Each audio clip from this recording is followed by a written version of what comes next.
TigerKing maliciously portrayed Big Cat Rescue, which is a sanctuary that is accredited by the Global Federation of Animal Sanctuaries and has been accredited since the 90s as being no different from a zoo. Nothing could be further from the truth. Sanctuaries that are accredited do not buy, breed, sell, allow public contact, or take the animals off-site for public exhibition. We have many pages on our website. It's over 10,000 pages. We have thousands of videos. And if you take the time to learn about us, you will see that we are nothing like a zoo. Zoos are in the business of charging people to come and see animals on display. Sanctuaries are in the business of rescuing animals from horrible situations because they get cast off from zoos that don't want them once they are no longer cute and cuddly cubs.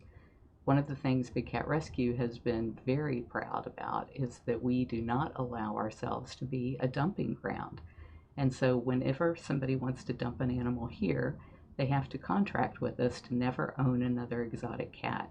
And if they even are seen posing with one on the internet or anywhere after the date of our contract, then there are financial penalties against them, so that we're not just enabling that constant churning of cubs like unfortunately so many other places do.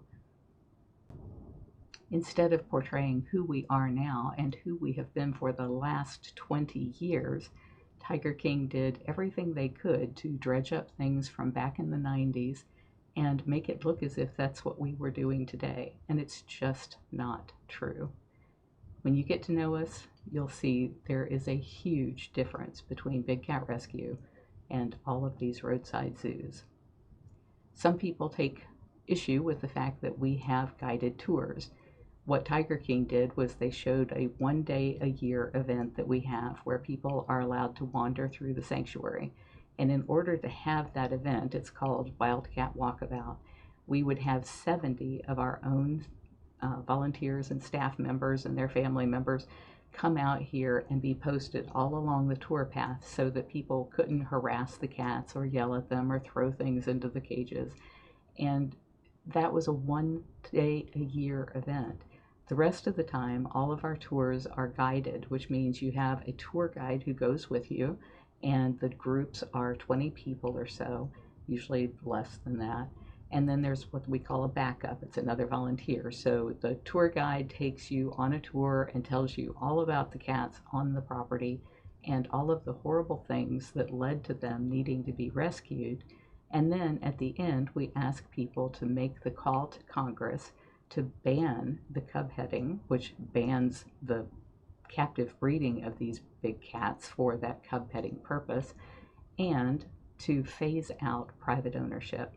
It doesn't take anyone's cat away from them. The Big Cat Public Safety Act only stops the breeding for the cub petting, or it stops the cub petting, which stops the breeding, and it phases out the private ownership of the cats. And so by phasing it out, what it means is if a person has 10 tigers in their backyard, they can keep their 10 tigers unless they want to give them up, but they can't buy or breed more. And that way nobody's taking away anybody's pet, nobody's taking away anybody's rights.